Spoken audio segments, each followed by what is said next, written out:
I have a camera in my face.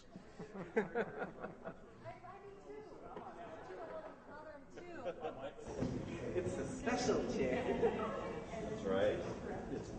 So that they fit better in this Saturday. So just take note of the ones that... Hey, Mike, how you doing? Good. What's up?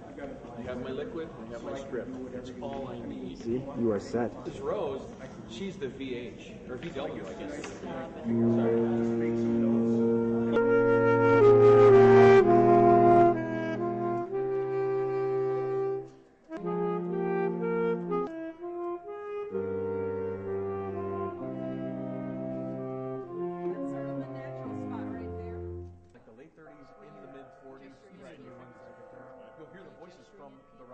Exactly. Yeah. They were big. Oh, Melvin Knight was in some. Who was I again? Your GM. I was kind of tired last time. I barely Okay, was on this script. Hissing sound, probably humming. We don't have a hissing sound. Maybe we'll just skip the hissing sound. That's really sick. I think there's enough chairs. Can we sit at the piano and sit? Quick, before Mark stops. Yeah, I don't. The other chair. Oh, here's a chair. I got a chair. Cool, I can just sweet. You know something we may need to have you guys move back and spread out a little bit. You guys look pretty great. Okay. Not that mic for you there. There, perfect. Thank you all. Once again, I appreciate you guys donating your time and your talent to do this. There's a lot of buzz about it, and I think we're going to have a lot of people here Saturday night, and maybe for the first time ever, we won't have a snowstorm the night of the show. That would be a nice change.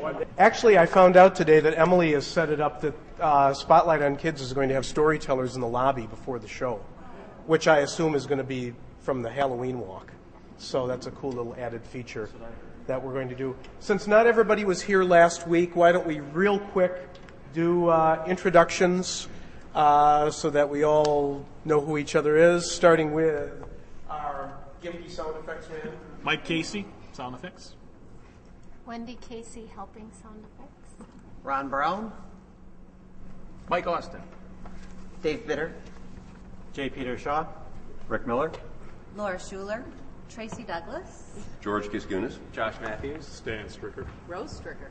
I'm Pete Crandall. I'm not an alcoholic. All except Pete. Allie. Justine Doomer. Rob Lake. Sarah Lamb. All right. Thank you all very much. We have a band this year. Oh, actually, Mike, do you have the latest copy of the script? I do. Okay, I need to add a name in there because we added one more saxophonist. So what I wanted the first time, we're just going to do it, stops and starts, fix things, do things over again if we need to, and just try to get everything down so that once we get through it completely, then I want to do it start to finish, 60 minutes, no interruptions, the way we're going to do it Saturday. So that's my plan. Once, to get everything down and fix it, and the second time, dry run. So, does anybody have any questions before we get started, George? Commercials? Are we any of us doing commercials? Yes, thank you. Commercials. For Local Vision TV, J&S Pet Store, and Van Gelder Tour and Travel. George, I'd like you to be the voice of Van Gelder Tour and Travel. Okay. Jim, what about the political ads? Political ads? We're going to make those up. Everybody else does. And I approve this message. There's a libel for you. Yeah, really? We're running on the. It's not express the views and opinions of JPAC. Jim, are you under the broken house? In case you're wondering what's going on here, Robert is filming, I guess, a documentary? Sure, why not? Is that what we're calling it? Behind the scenes. A behind-the-scenes thing that's going to end up, on the Gazlo site or on Local Vision? Gazette Extra, WCLO, all over the place. YouTube. And it should also end up on Local Vision TV, since they are one of our fine sponsors.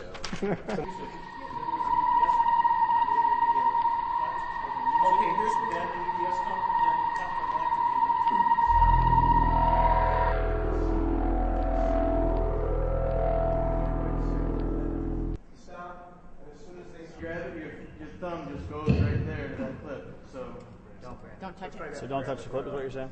yeah, Anything else you want to let them know about mic technique, especially the ones who haven't done this before? Just, obviously, you guys can adjust stuff today. Get closer to the better your mouth access a little bit, that will help with it. As always, just know when your scene is coming up and be ready to get to a mic so that you can get to the mic in time. Also, on Saturday, make sure that you have soft shoes that will not make a lot of noise on the stage as you're walking toward the microphones. So just be very conscious of whatever you wear for shoes on Saturday. Nothing that's hard-soled that's going to make a lot of noise. Let's see. All right. Any questions? If not, shall we give her a go? Because you've never been at WCLO in No. So this is not official. This is acting. So he is acting. He is Try to taking. sound good. Okay. 3, 2, 1. The Janesville Performing Arts Center at WCLO present the JPAC Radio Players in The War of the Worlds by H.G. Wells.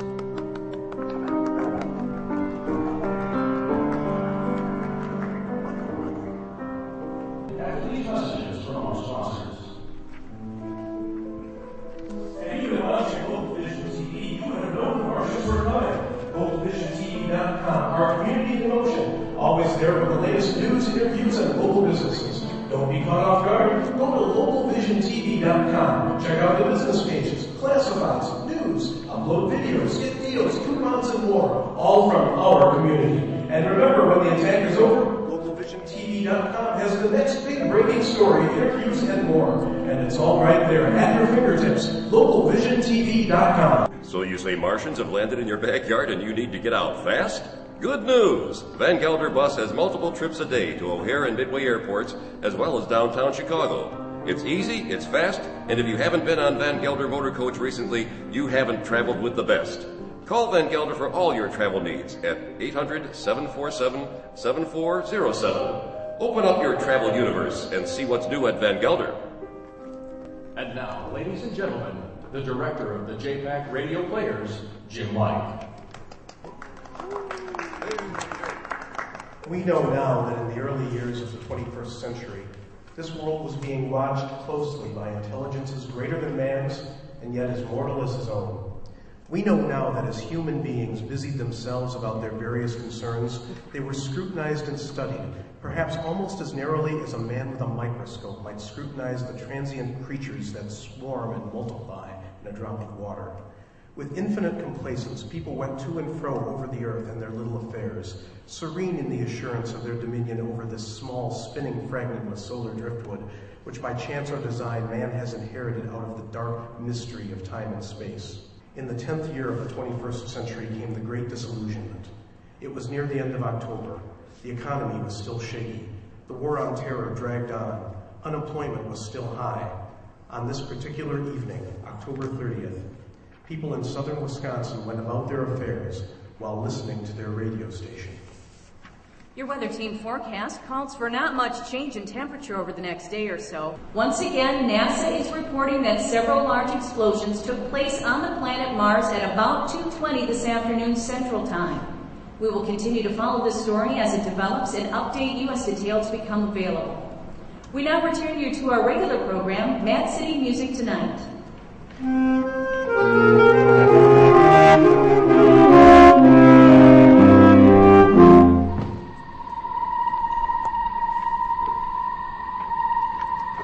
The Russian news agency TASS has spoken to scientists there who are giving similar reports.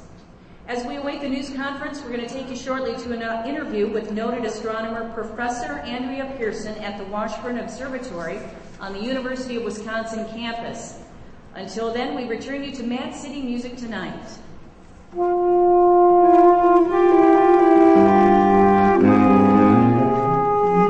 Carl, can you hear me? I can, Rose, and good evening, ladies and gentlemen.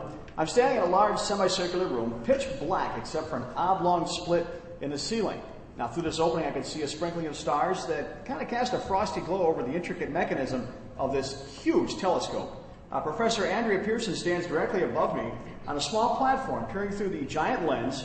Now, over the past few hours, She has been in constant touch with NASA, the State Department, and our sound techs. Okay. I did not touch that clip. Sorry, guys. First, a series of unusual explosions occurring on the planet Mars, witnessed both by the Mars rover units on the surface of the planet, as well as observatories around the world.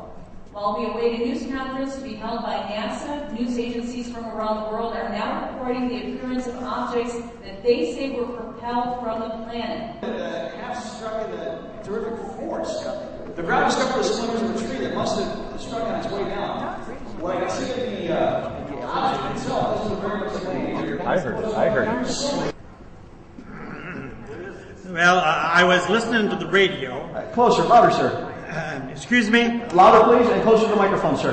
Yes, sir. Well, I was listening to the radio, and it kind of drowsing off, and the lady professor was talking about Mars. And so I was a half dozing and half... Yeah. Well, then what happened, Mr. Simpson? Well, as I was saying, I was listening to the radio, kind of halfway... It seems you're coming from inside the object.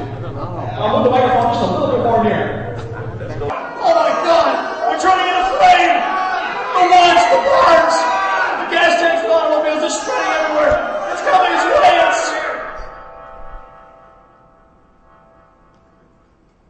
I've just been handed a message that came in from Edgerton, Wisconsin by telephone. At least 40 people, including 6 state troopers, lie dead in a field west of the city of Edgerton. Their bodies burned and distorted beyond all possible recognition.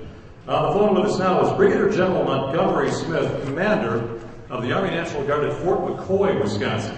What can you tell us about the situation there, General?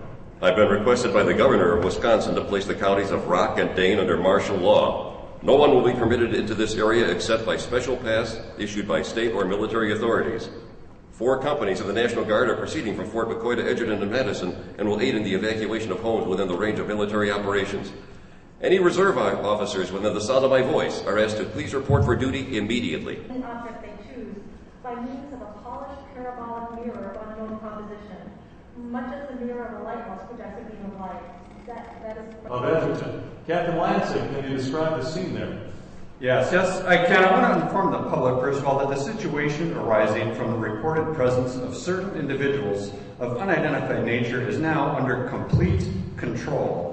The cylindrical object, which the JPAC Radio Players, with their adaptation of Orson Welles' The War of the Worlds broadcast from the original story by H.G. Wells. The performance will continue after a brief message from our sponsors. This is WCLO Radio, Janesville, Beloit. We take you back live to Defense Secretary Robert Charles speaking at the White House. Ladies and gentlemen, I have a grave announcement to make.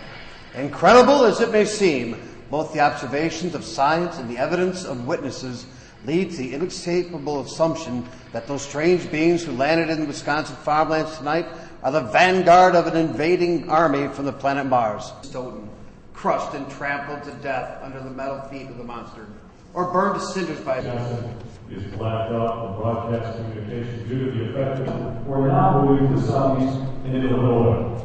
Here's a moment from Lockwood Air Force Base, Nebraska. A fleet of bombs. At least 2 of the 3 have been hit. I can see the fire and explosions. One of them is using a heat ray. Oh my God! They've got one of them. The machines don't appear to be damaged. No, one is damaged. The tripod is damaged. But it's still continuing to move forward. They're coming closer to my position here. I'm going to have to move. I'll try to continue broadcasting. This black cloud of smoke that's been released. It's close to the ground, advancing along the ground. I see the troops down here below me. They're putting on gas masks. The smoke is reaching them, and they're falling to the ground. All the troops they're down. The smoke is coming up toward me. God help me. This is Frank Vincent. Tell my family We've lost our feed from Frank Vincent, stationed outside Genoa City. Hang on just a second, Stan. Do we have any kind of static or something? Yes, we do right there. Okay. Because I can do that. I've got a multi. Yeah, there's sometimes overlap. We're going to do. Okay, yeah. Well, I can put them together in one effect. So make some notes on what we need. So, okay, thank you. I'm sorry. Go ahead, Stan. Just take it from we've lost our feed. He waits for the others. They rise like a line of new towers on the city. Now they're lifting their metal hands. This is the end now. Smoke is coming out. Black smoke drifting over the city. People in the streets see it now. They're running toward the Chicago River. Thousands of them. Dropping in like rats. Now the smoke's spreading faster. It's reached Michigan Avenue. People are trying to run away from it, but it's no use. They're falling like flies. They're trying to escape by jumping into Lake Michigan. The smoke is rising now toward us. May God have mercy on all our souls. You're listening to the JPAC Radio Players with their adaptation of Orson Welles' The War of the Worlds broadcast from the original story by H.G. Wells. The performance will continue after a brief message from our sponsors. This is WCLO Radio, Janesville, Beloit. And Beloit. So you say Martians have landed in your backyard and you need to get out fast? Good news! Van Gelder Bus has multiple trips a day to O'Hare and Midway airports, as well as downtown Chicago.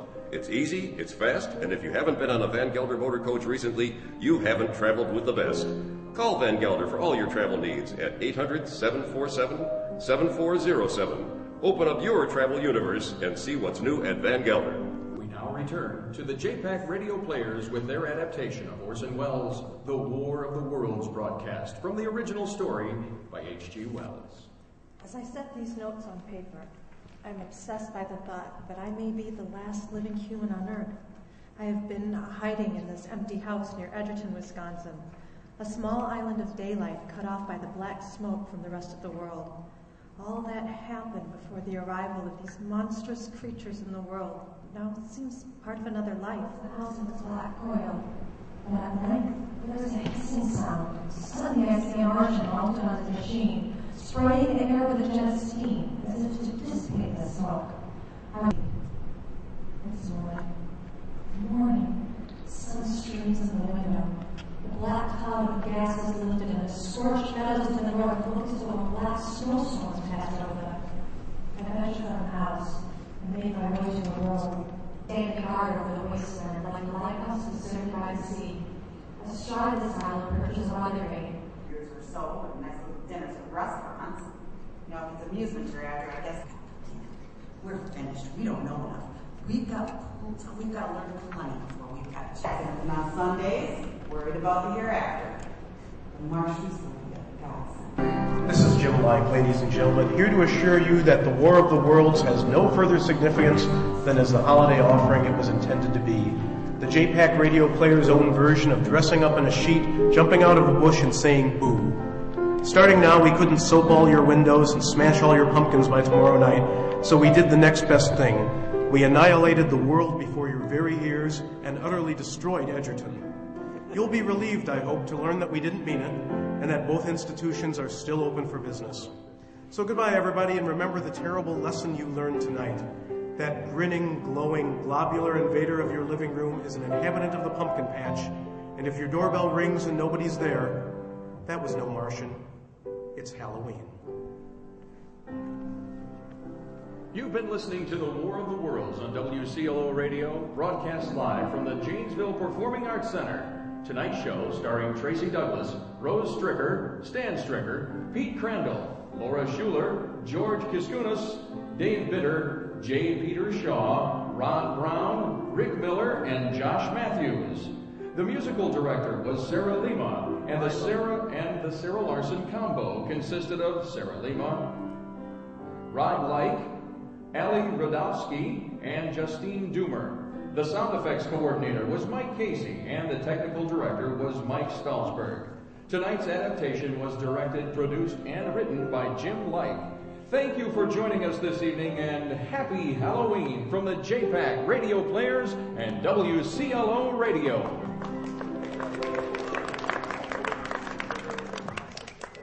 The slime like the bean instead of like Peru. So, all right, no problem. All right, just a few notes. Let's see, how are we doing on time? I forgot my handy-dandy paper cores tonight for us to have filtered voices, so I'll have those by Saturday. Thank you, Tracy, for picking up on that and doing that with your hand. Let's see, Rose, good emotion on when Carl's death? Carl's deaf? Yes. You're way too happy about that. Yeah, she wanted to giggle. Thank you. Whatever you said, it wasn't Unsubstantiated. consecrated. Socrates. Ron, page 24, when you're the defense secretary, sound more grave. Okay. Let's see. Stan, when we come back in after, I think it was a commercial break, I've just got page 23 written here. Wait until the music completely ends before you come back in on 23. Wait until Sarah's ended the piano music, please. Pete, page 30, when you're the it's. Why don't we take about 10 minutes and just take a break, hit the bathroom, get a drink of water, whatever, and then we're going to try it all the way through one last time. So.